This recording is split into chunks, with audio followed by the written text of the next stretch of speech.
Hi, Peter Charles here, Hook to Life Fly Fishing. And today let's take a look at streamer hooks. I've been tying a lot of streamer patterns, and I really haven't got into any kind of discussion about the hooks and how they impact how the fly swims. Because the bottom line is down-eye streamer hooks don't swim all that well. And it's more of a fashion statement than a well thought out design. If we wanted a good streamer hook, we'd want an up-eye hook, not a down-eye. But you can't find up-eye hooks done in a typical streamer style with the long shanks. They just don't exist. You can get salmon hooks and space-style hooks, but they don't have very long shanks. So you have to change your streamer design to make it fit the shorter shank if you want to use an up-eye hook. So what are the issues? And I've got some hooks here and some flies. And first off, I've got my yellow tail pattern tied as identical as I could, one with an up-eye hook, one with a down-eye. Both these hooks weigh exactly the same amount. I weighed them, to be sure. I think they're both 11 grains, if I remember correctly. And I tried to get the proportion of the materials and everything as accurate as I could. And then I took them to the Maitland River, which has very clear water, and we can take a look at the results right here. And you'll see that despite the fact that I screwed up on the attachment of the leader, so the up-eye hook was at a penalty, it still ran lower and more level. The up-eye hook tended to ride nose up, whereas the down-eye hook was a little bit more level. So why is that? Well, it's to do with the toe angle.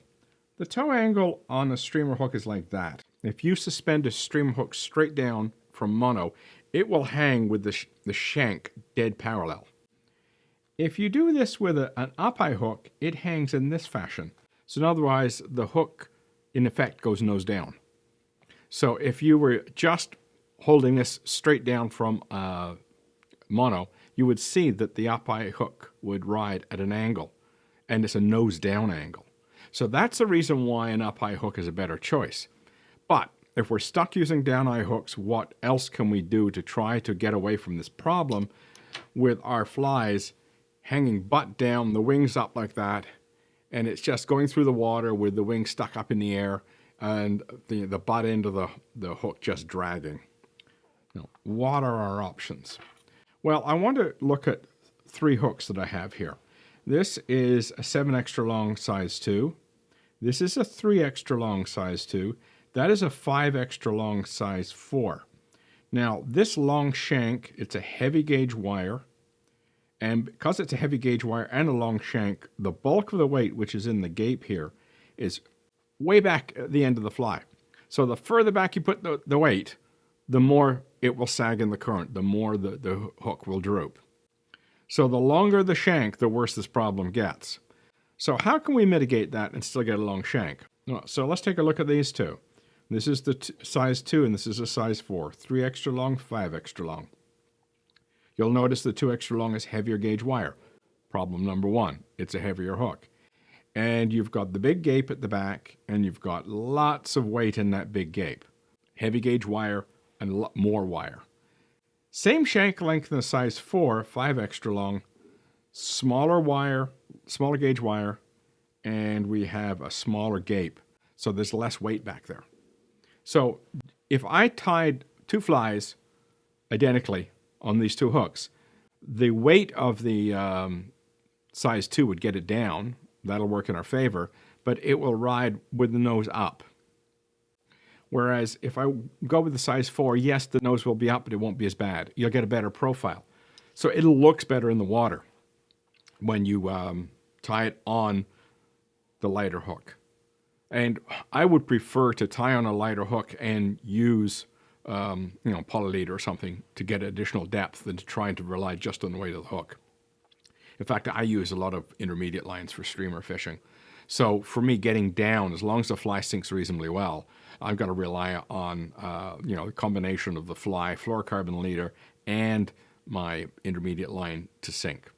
So I could use that size 4, 5 extra long hook in place. I could even go down to a size 6, 7 extra long and get even more benefit. The gape becomes even smaller. The shank length remains the same.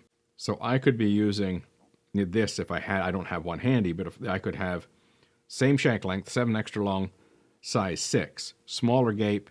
I'm even reducing that problem even more. Ideally, I would love to have an up-eye hook. They don't make them, I can't buy them, but that's how we can get around the problem. Going with a longer shank and a smaller gape, you reduce that butt end sag that you get out of these long hooks with the big gapes. And, you do improve. What it does for you fishing-wise is it improves the appearance of the fly in the water by making a more realistic profile. You also get a little bit better hookup because sometimes the fish will miss the gape of the hook and hit the wing. That happens, especially in steelheading. If you do any steelheading, you can get that problem a lot. So this gives you a better chance of getting a hookup. Mind you, if the fish comes from the bottom, it doesn't matter. But if the fish comes from the side or from the back, it matters. You could miss fish if the back end of your hook is really sagging a lot. Plus, as I say, the profile doesn't look natural. And the more it sags, the more water pressure is hitting the underside of the fly. So if you've got a bulky bottom, it's going to push that fly up. So there's a lot of negative things going on when you've got a big gape and a long shank and a down eye hook. It doesn't ride all that well. So when you're setting out to tie streamers and you're selecting hooks, put some thought into going to the smallest gape with the longest shank you can put together and get the right size of fly. And I can't find size 6, 7 extra long in our local shops. It's not something they stock very often.